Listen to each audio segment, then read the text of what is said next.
Hello everyone. आज हम class 10th के टॉपिक रिफ्रैक्शन ऑफ लाइट का अगला पार्ट, जिसके अंदर में आज हम लोग पढ़ेंगे रिफ्रैक्शन थ्रू स्फेरिकल लेंसेज। इसके पीछे के लेक्चर्स में मैंने स्फेरिकल लेंस की मैन्युफैक्चरिंग के बारे में आपको बता दिया था। उसके टाइप्स बता दिए हैं कि उसमें दो टाइप के स्फेरिकल लेंस बनाए जाते हैं। एक है कॉनकेव लेंस और दूसरा है कॉन्वेक्स लेंस। कॉन्वेक्स लेंस कुछ इस तरह का होता है और कॉनकेव लेंस कुछ इस तरह का होता है। ये कॉन्वेक्स और कॉनकेव इसके शेप की वजह से इसका नॉमेनक्लेचर है। शेप की वजह से मतलब ये कि जब इस पे लाइट रे अगर हम डालते हैं तो जो पहली बार सरफेस इस लाइट रे से मिलता है वो उभरा हुआ सरफेस है। उसका बाहरी सरफेस जो है वो उभरा हुआ है, that's why it is called convex. और इस पर अगर लाइट रे डाली जाती है तो इसका सरफेस जो है वो धंसा हुआ है, तो दैट इज कॉल्ड कॉनकेव। इसके मैन्युफैक्चरिंग के बारे में मैंने जो बताया था वो ये बताया था कि ये दो डिफरेंट स्फीयर्स को मिलाकर बनाए जाते हैं, ऐसे, और दूसरा स्फीयर ऐसे। इसको मेल्टिंग प्रोसेस से इस तरह से मेल्ट कराकर एक दूसरे में फ्यूज कराया जाता है, एक दूसरे में मिला दिया जाता है, और ये साइड के पोर्शन काट के हटा दिए जाते हैं, और इतना पोर्शन जो कि मैंने ये लाइनिंग से दिखा रखा है इतना रख लिया जाता है, तो ये हमारा कॉन्वेक्स लेंस बन के आता है। अब इसमें दो तरह का मामला बनता है। दो तरह का मामला ये बनता है कि जो हम लोग ये स्फीयर लेते हैं, इस स्फीयर के रेडियस का मामला, तो इस वाले स्फीयर का रेडियस ये होगा पहले वाले के, और दूसरे वाले स्फीयर का रेडियस मान लीजिए कि ये वाला हो गया। ये दोनों रेडियस अलग अलग भी लिए जा सकते हैं। ये जो कर्वेचर आपको दिख रहा है ऐसा इधर वाला, इसका रेडियस ये है और इसका रेडियस ये है। यानी कि इसका जो रेडियस है इसको हमने मान लीजिए R2 लिखा और इस वाले के रेडियस को R1 लिखा। ये दोनों रेडियस अलग अलग भी लिए जा सकते हैं और सेम भी लिए जा सकते हैं। अलग अलग रेडियस लेना ये हमारे क्लास 10 के सिलेबस में इंक्लूड नहीं है, वो क्लास 12 के ऑप्टिक्स के टॉपिक में पढ़ना होता है। क्लास 10 के सिलेबस में हम इन दोनों रेडियस को सेम लेते हैं। अगर इसके दोनों रेडियस यानी कि इस कर्वेचर का रेडियस, इस कर्वेचर का रेडियस का मतलब ये हुआ कि ये इतना वाला पार्ट जिस स्फीयर का पार्ट रहा होगा उस स्फीयर का रेडियस, तो इधर वाले रेडियस को हमने R1 लिखा और इधर वाले रेडियस को R2 लिखा।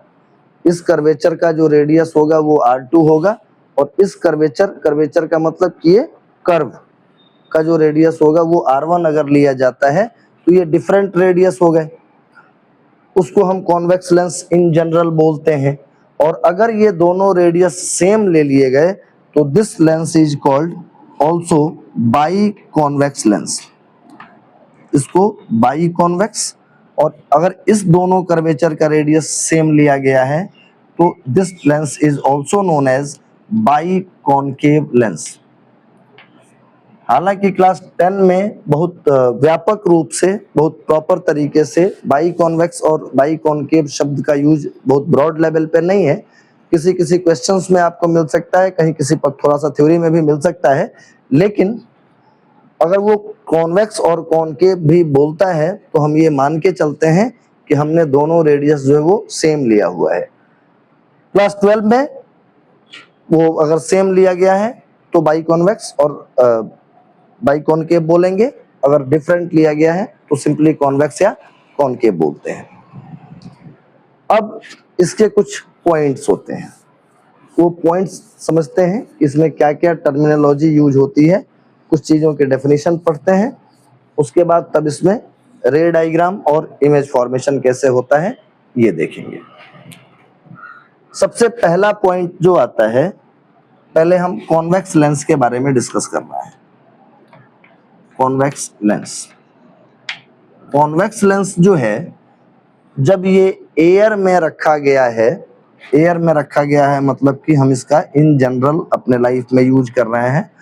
इस लेंस के इस तरफ का मीडियम एयर है, इस दूसरे तरफ का मीडियम भी एयर है, और ये लेंस है।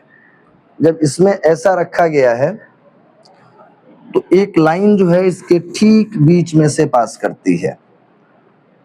ठीक बीच में पास करने वाली इस लाइन को बोला जाता है प्रिंसिपल एक्सिस। ठीक बीच में इस पास करने वाली लाइन को कहा गया प्रिंसिपल एक्सिस। और जहां ये लेंस का मिड पॉइंट होता है, ये लाइन है, ये जो डॉटेड लाइन हम खींच रहे हैं, इस डॉटेड लाइन की जो लेंथ है, this length is called aperture. इसको बोला जाता है अपर्चर। जो हम प्रैक्टिकल लैब में अपने फिजिक्स की लेबोरेटरी में या अपने डेली यूजेस में जो लेंस यूज करते हैं, वो बहुत स्मॉल अपर्चर का लिया जाता है, बहुत बड़े अपर्चर का वो नहीं होता है। उसके बाद ये अपर्चर वाली लाइन जहाँ पे इस प्रिंसिपल एक्सिस को इंटरसेक्ट करती है ना, this point is known as optical centre. This point is known as optical centre. ये 3 पॉइंट हो गए किसी कॉन्वेक्स लेंस के लिए। पहला प्रिंसिपल एक्सिस, दूसरा ये अपर्चर यानी कि इस लेंथ की जो लेंथ है वो, और तीसरा पॉइंट हो गया ये ऑप्टिकल सेंटर। अब उसके बाद इसमें रिफ्रैक्शन कैसे होता है, ये बात भी हम लोग समझते हैं।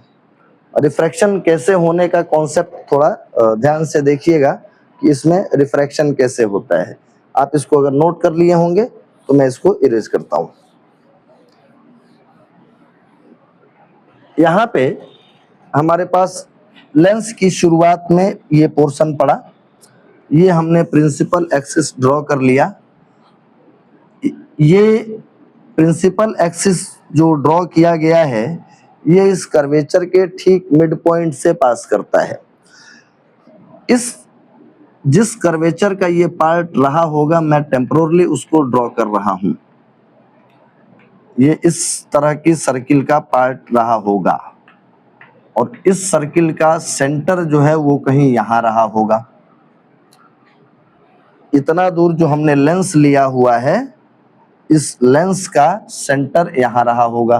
क्योंकि ये लेंस किसी स्फीयर का पार्ट है, उस स्फीयर को हमने यहाँ पूरा ड्रॉ किया है, और उस स्फीयर का सेंटर यहाँ पे है। तो हम लोग एक मैथ्स का थ्योरम जानते हैं कि अगर इस सेंटर से और हम इस सर्कमफेरेंस के किसी पॉइंट को मिलाते हैं, सर्कमफेरेंस के किसी भी पॉइंट को सर्किल के सेंटर से सर्किल के सर्कमफेरेंस के किसी भी पॉइंट को मिलाया जाता है, तो वो परपेंडिकुलर होता है। परपेंडिकुलर होने का मतलब ये कि मान लीजिए कि हमारे पास ये एक सर्किल हुआ और हमने इसके सेंटर से यहाँ एक लाइन मिलाई, तो यहाँ का जो एंगल होगा वो परपेंडिकुलर होगा। यहाँ से हमने एक इधर लाइन खींचा, ये परपेंडिकुलर होगा। यहाँ से इधर लाइन खींचा तो ये एंगल परपेंडिकुलर होगा। ऐसा सर्किल में क्लास 10th में एक थ्योरम पढ़ना है। हो सकता है कि आपने पढ़ा हो या आगे पढ़ाया जाएगा आपको। तो अब यहाँ पर हम एक बिल्कुल इस तरह से पैरेलल लाइट रे लेके आते हैं। पैरेलल लाइट रे का मतलब कि this incident ray is parallel to this axis. I am not talking about mirror, this is the lens. और लेंस का अभी सिर्फ हमने एक तरफ का सरफेस लिया हुआ है, ये जानने के लिए एक तरफ का सरफेस लिया है कि actually what happens at this point. एक तरफ के सरफेस पर लाइट के पहुंचने के बाद क्या होगा। ये हमारा पॉइंट ऑफ इंसिडेंस हो गया, क्योंकि यहाँ इंसिडेंट लाइट आई।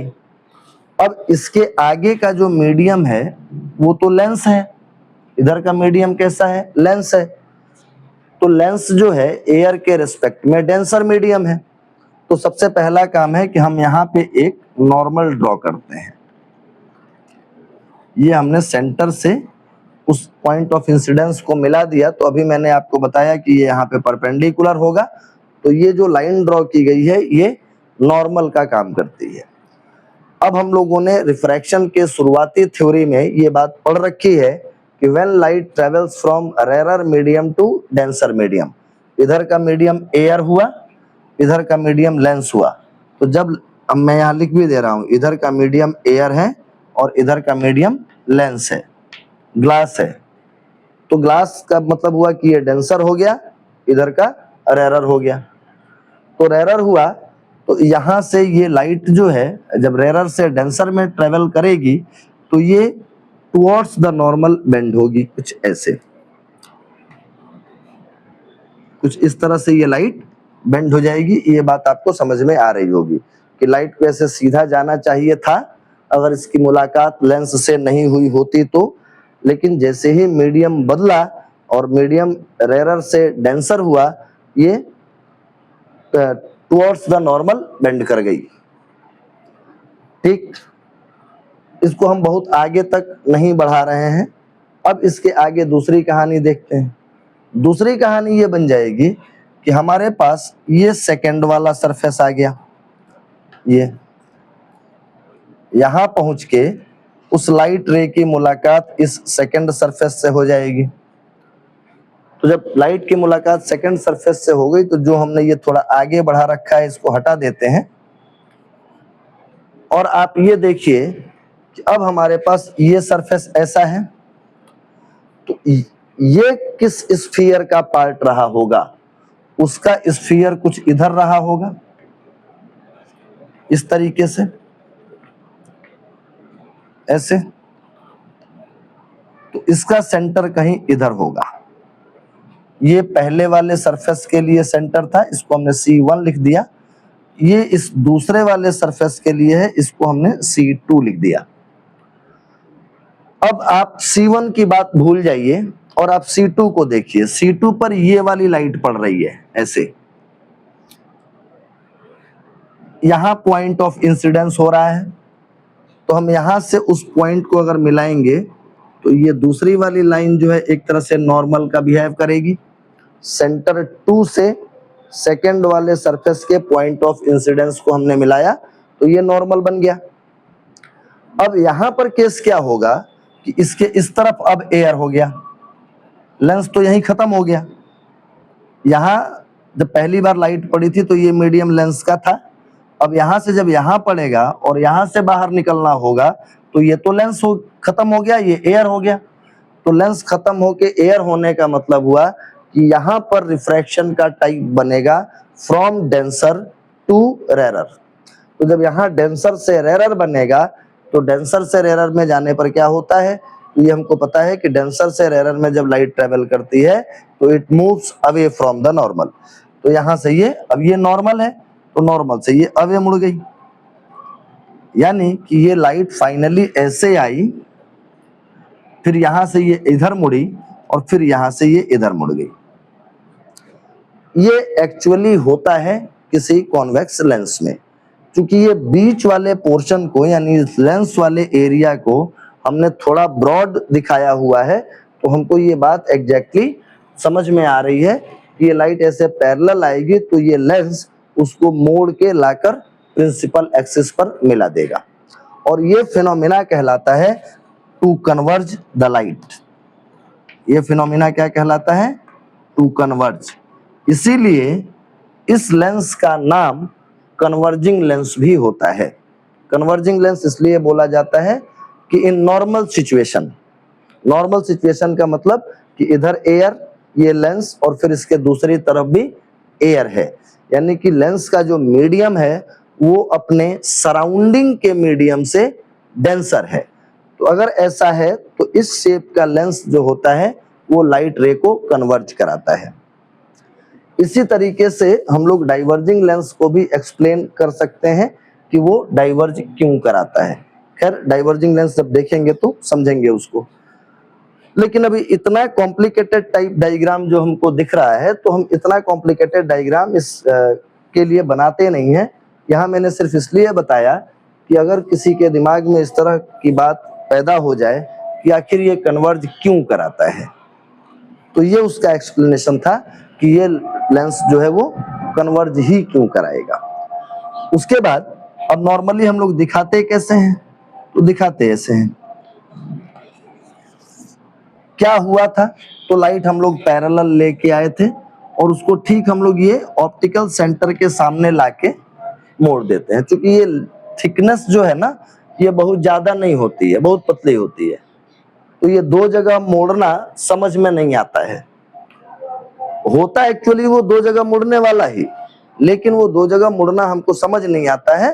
तो हम लोग इसको ठीक ऑप्टिकल सेंटर के सामने ले आते हैं और इसको इस तरह से मोड़ के दिखा देते हैं कि ये पैरेलल आने वाली लाइट रे, प्रिंसिपल एक्सिस के पैरेलल आने वाली लाइट रे इस तरह से कन्वर्ज होकर इस पॉइंट से, प्रिंसिपल एक्सिस के इस पॉइंट से पास करेगी। दूसरी बात है कि अगर हमारा ऑप्टिकल सेंटर वाला मामला है, तो चूंकि इसका सेंटर कहीं इधर रहा होता है और लाइट सेंटर से होके पास कर रही है, ये प्रिंसिपल एक्सिस भी अपने आप में एक लाइट रे है, ये भी एक लाइट रे है।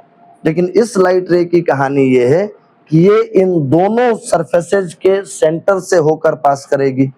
इधर पहले वाले कर्व का सेंटर कहीं इधर रहा होगा और दूसरे वाले कर्व का सेंटर कहीं यहाँ रहा होगा।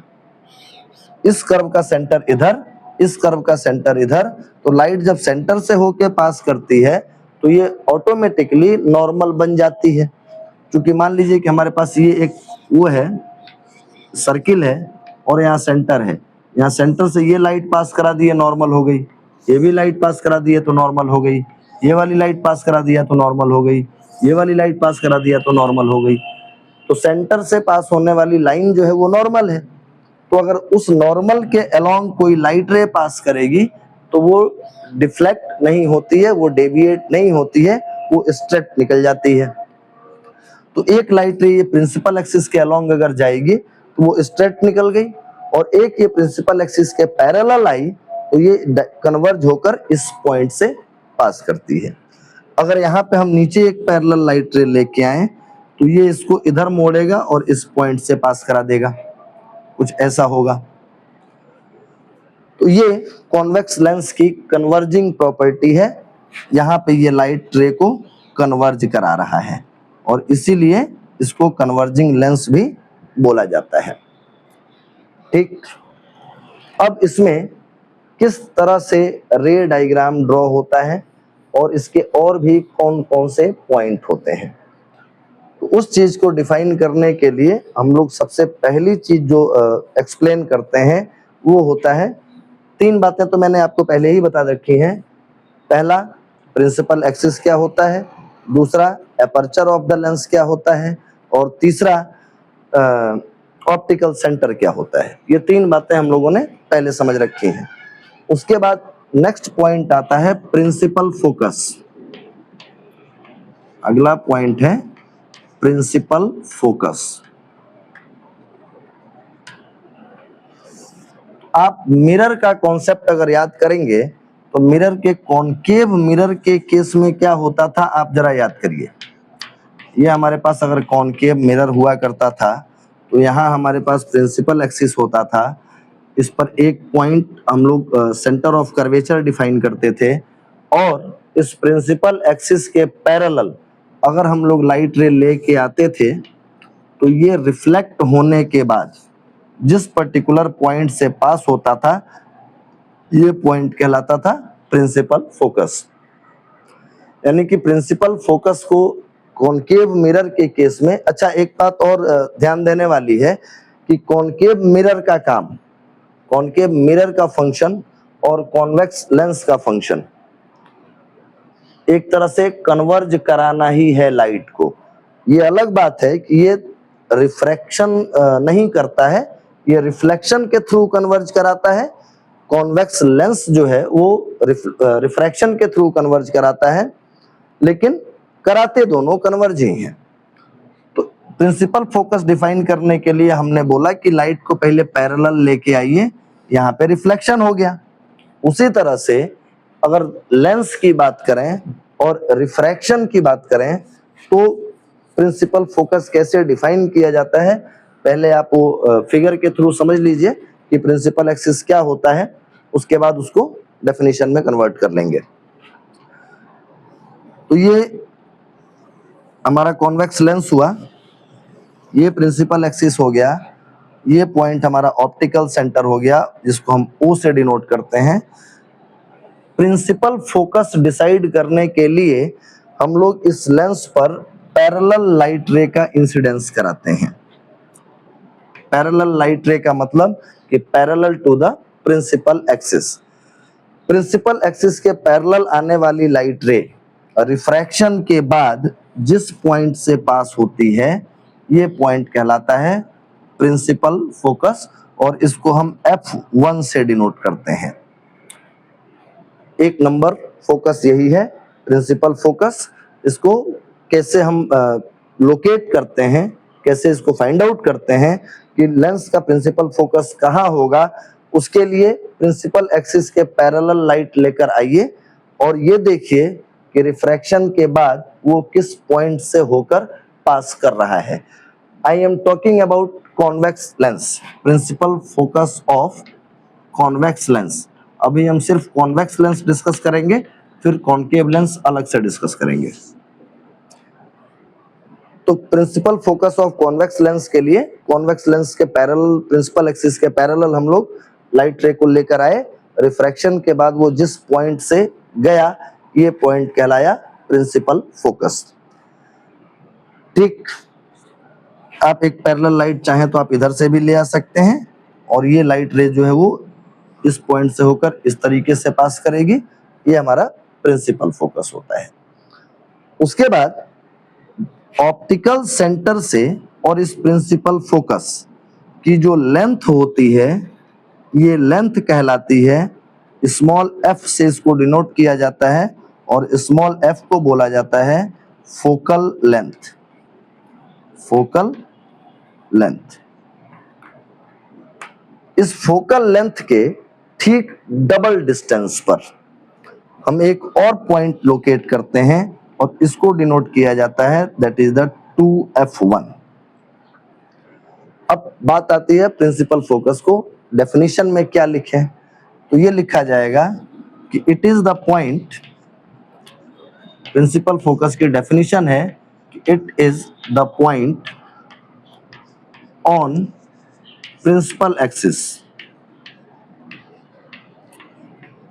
it is the point on principal axis through which, it is the point on principal axis through which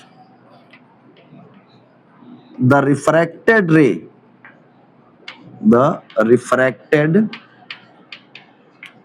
ray passes when its incidence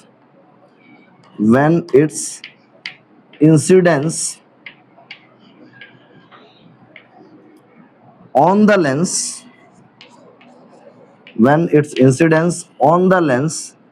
is parallel to principal axis,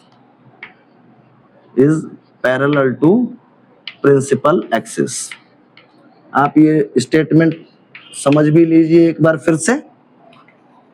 यहां मैंने ये लिखा कि it is the point on the principal axis through which the refracted ray, ये refracted ray है, through which the refracted ray passes, कौन सी refracted रे, तो इसका इंसिडेंस जो लेंस पर हुआ है वो अगर पैरेलल हुआ है प्रिंसिपल एक्सिस के, तो रिफ्रैक्शन के बाद ये जिस पॉइंट से होकर जाएगी वो पॉइंट प्रिंसिपल फोकस कहलाएगा। ये प्रिंसिपल फोकस की डेफिनेशन हो गई और प्रिंसिपल फोकस का डायग्राम आपके सामने है, जिस डायग्राम को देखकर हम लोग प्रिंसिपल फोकस को लोकेट कर पाते हैं। उसके बाद दूसरा पॉइंट इसमें बनता है सेकेंडरी फोकस, तो ये आप नोट कर चुके होंगे। अगला पॉइंट पर हम देखते हैं secondary focus of the convex lens क्या होता है। सेकेंडरी फोकस जो है वो भी प्रिंसिपल एक्सिस का एक पॉइंट होता है। मैं यहाँ प्रिंसिपल वर्ड मिटाकर यहाँ सेकेंडरी लिख रहा हूं। Secondary focus of convex lens. Secondary focus of convex lens decide करने के लिए हम लोग प्रिंसिपल एक्सिस का एक ऐसा पॉइंट पकड़ते हैं कि जहां से चलने वाली लाइट रे, यानी कि लाइट रे इंसिडेंस के पहले उस पॉइंट से पास हुई हो। प्रिंसिपल एक्सिस का एक ऐसा पॉइंट कि लाइट रे जब इंसिडेंट के लिए आ रही हो, इंसिडेंट रे बन के आ रही हो, तो वो उस पॉइंट के थ्रू आ रही हो।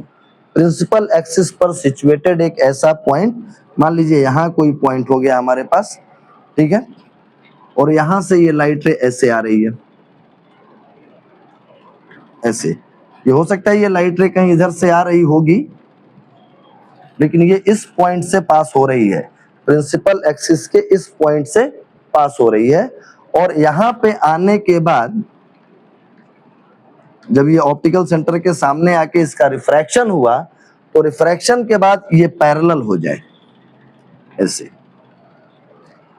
यहां से ऐसे चले तो रिफ्रैक्शन के बाद ये पैरेलल हो जाए, तो ये पॉइंट हमारा कहलाता है सेकेंडरी फोकस। आप दोनों में अंतर एक बार फिर से क्लियर करिए।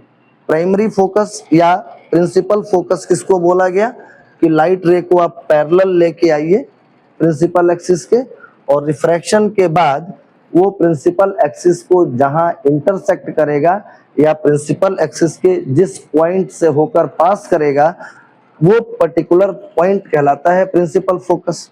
सेकेंडरी फोकस को हम लोगों ने कैसे डिफाइन किया कि प्रिंसिपल एक्सिस पर सिचुएटेड एक ऐसा पॉइंट जहां से चलने वाली लाइट रे रिफ्रैक्शन के बाद पैरेलल हो जाती है, तो ये पॉइंट कहलाता है सेकेंडरी फोकस। लेकिन जो हमने फोकल लेंथ की बात की थी, फोकल लेंथ हमेशा प्रिंसिपल फोकस का डिस्टेंस ऑप्टिकल सेंटर से माना जाएगा। ऑप्टिकल सेंटर और प्रिंसिपल फोकस के बीच का डिस्टेंस ही मेन मतलब डॉक्यूमेंट्री तौर पे प्रिंसिपल फोकस का लेंथ वही कहलाएगा फोकल लेंथ। प्रिंसिपल फोकस का डिस्टेंस ऑप्टिकल सेंटर से इज द फोकल लेंथ। हम लिख भी देते हैं कि फोकल लेंथ जो है, फोकल लेंथ ये क्या है, तो distance of principal focus, distance of principal focus from optical centre. Optical centre से जो प्रिंसिपल फोकस का डिस्टेंस हुआ वो कहलाया फोकल लेंथ। सेकेंडरी फोकस आप समझ गए। जिस तरीके से हम लोगों ने प्रिंसिपल फोकस के ठीक डबल डिस्टेंस पर एक और पॉइंट 2f1 लिखा था, उसी तरह से इस डिस्टेंस के ठीक डबल डिस्टेंस पर एक पॉइंट हम लोग यहाँ 2f2 लिखते हैं। अब ये 2f1 और 2f2 का एक एनालॉजी है। एनालॉजी का मतलब ये होता है कि जो नजरिया या जिस नजरिए से हम लोग सेंटर ऑफ कर्वेचर को देखते थे कॉनकेव लेंस में, उसी नजरिए से उसी तरह से मान के उसी रूप में हम लोग इधर 2f2 और इधर 2f1 को भी देखेंगे।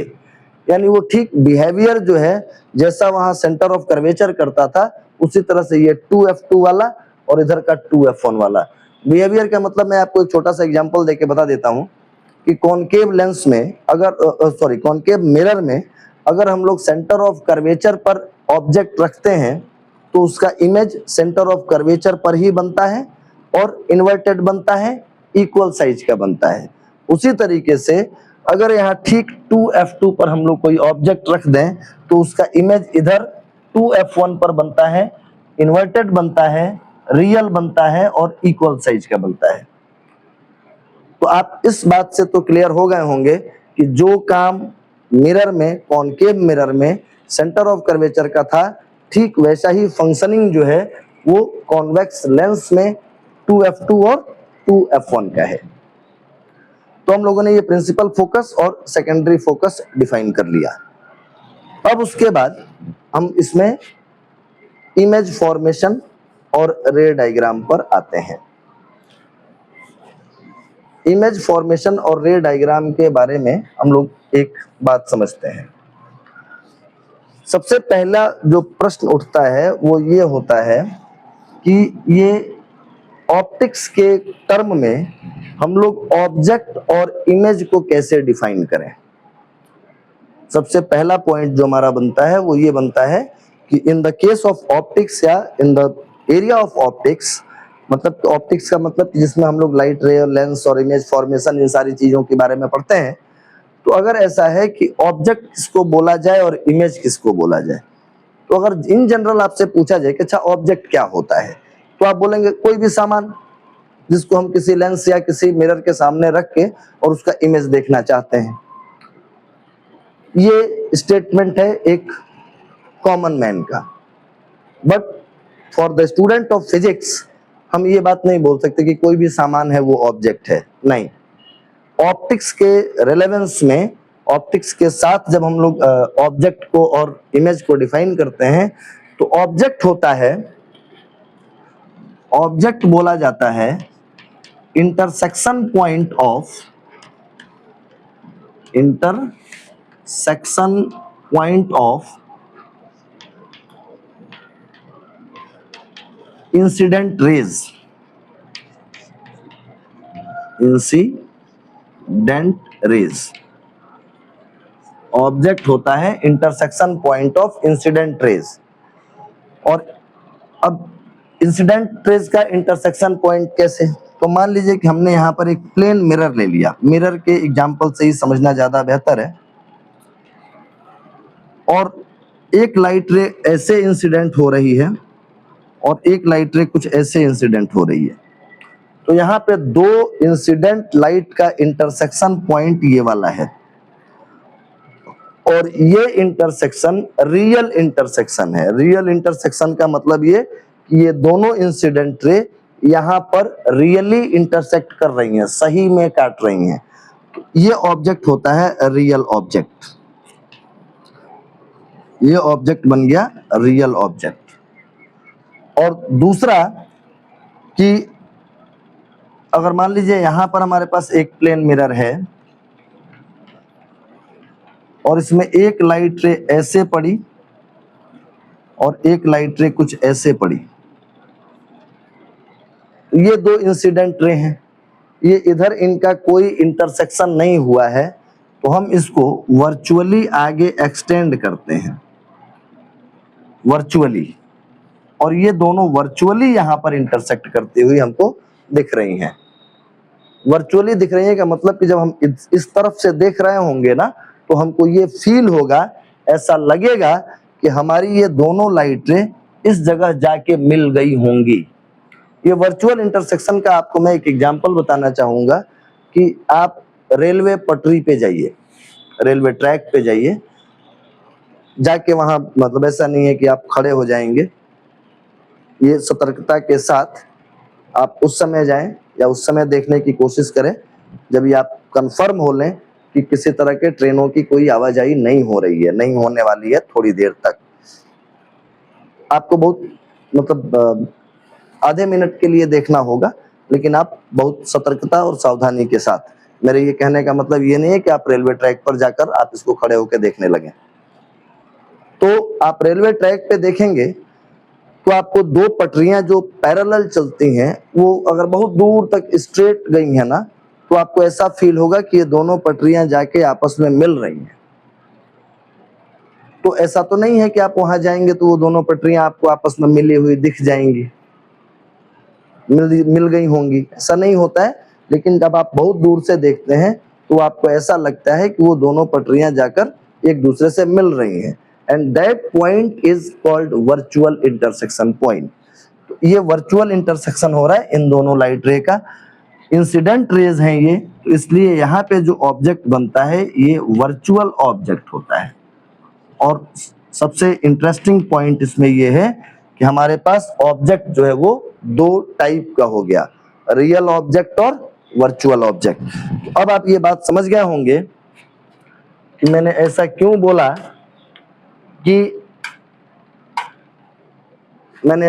बोला कि हमारे पास कोई एक सामान है उसको हम ऑब्जेक्ट बोल देंगे, क्योंकि वहां वर्चुअल ऑब्जेक्ट का कोई कॉन्सेप्ट नहीं आता है। तो ऑप्टिक्स में ये ऑब्जेक्ट दो तरह का हो गया, रियल ऑब्जेक्ट और वर्चुअल ऑब्जेक्ट। एक रियल ऑब्जेक्ट और दूसरा वर्चुअल ऑब्जेक्ट। अब आते हैं इमेज, कि इमेज क्या होता है। ये रियल ऑब्जेक्ट और virtual object in the case of refraction भी होगा, लेंस के लिए भी होगा। यहाँ मैंने एग्जांपल के लिए सिर्फ मिरर लिया हुआ है, आप इसका मतलब ये कतई मत समझिएगा कि ये काम सिर्फ मिरर के लिए ही वैलिड है, ये लेंस के लिए वैलिड नहीं है, ऐसा बिल्कुल नहीं है। ये लेंस के लिए भी सेम तरीके का ही डेफिनेशन वैलिड है। उसके बाद आते हैं इमेज पे, कि भाई इमेज क्या होता है। तो अगर हम लोग रिफ्लेक्शन पढ़ रहे हैं तो intersection point of reflected rays, अगर रिफ्रैक्शन पढ़ रहे हैं तो that is the intersection point of refracted rays. जैसे हम यहां पहले दोनों लिख देते हैं, फिर दोनों समझ लेंगे। Intersection point of reflected ray, ये रिफ्लेक्शन के केस में, और intersection point of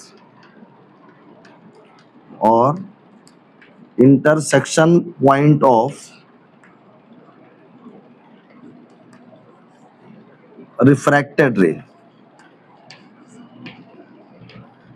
intersection point of refracted ray, ये जो होता है वो इमेज होता है। अब कैसे, तो पहले रिफ्लेक्टेड वाले केस की बात करते हैं। मान लीजिए कि हम लोगों ने एक कॉनकेव मिरर लिया और इस पर लाइट रे इधर से आई और वो ऐसे चली गई, एक दूसरी लाइट रे इधर से आई और वो ऐसे गई,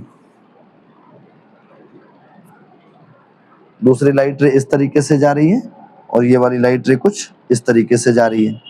तो आप देखिए कि यहाँ दो रिफ्लेक्टेड रेज का इंटरसेक्शन कहाँ हो रहा है, तो यहाँ हो रहा है, उसका इमेज यहाँ पे बन जाएगा। अब आप ये भी कह सकते हैं कि सर इंटरसेक्शन तो यहाँ भी हो रहा है, तो यहाँ दोनों रिफ्लेक्टेड रेज नहीं है, एक इंसिडेंट रे है और एक रिफ्लेक्टेड रे है, वहां पे इमेज नहीं बनता है। इमेज हमेशा बनेगा तो वहां पे रिफ्लेक्टेड रेज ही होनी चाहिए और यहाँ रिफ्रैक्टेड रेज ही होनी चाहिए। एक इंसिडेंट और एक रिफ्लेक्टेड या एक रिफ्रैक्टेड के इंटरसेक्शन से इमेज नहीं बनता है। यहाँ जो इमेज बना वो रिफ्लेक्टेड लाइट के रियल इंटरसेक्शन से बना, तो यहाँ जो इमेज है ये रियल इमेज है, ये रियल इमेज बन रहा है। अगर मान लीजिए कि हम लोगों ने प्लेन मिरर लिया, तो प्लेन मिरर लिया तो यहाँ से लाइट रे एक ऐसे गई, ये रिफ्लेक्ट होके ऐसे चली गई, एक लाइट रे ऐसे इंसिडेंट हुई तो ये रिफ्लेक्ट होके इधर चली गई। अब यहाँ पे हमको ये दिख रहा है कि इन दोनों रिफ्लेक्टेड रेज का कोई इंटरसेक्शन नहीं होने वाला है, इन दोनों रिफ्लेक्टेड रेज का कोई इंटरसेक्शन नहीं होने वाला है।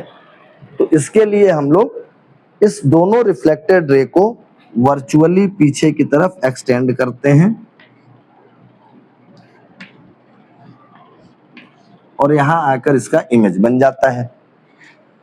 तो यहाँ जो इमेज फॉर्म हुआ वो रिफ्लेक्टेड रे के रियल इंटरसेक्शन से नहीं हुआ, वही हम इधर से देखेंगे तो हमको लगेगा कि वहां जाके मिल रही होंगी, तो इसलिए यहाँ जो इमेज बनता है ये वर्चुअल इमेज होता है। यहाँ जो इमेज बना ये वर्चुअल इमेज हुआ, यहाँ जो इमेज बना वो रियल इमेज हुआ। ये हुआ इमेज फॉर्मेशन या image in the case of reflection.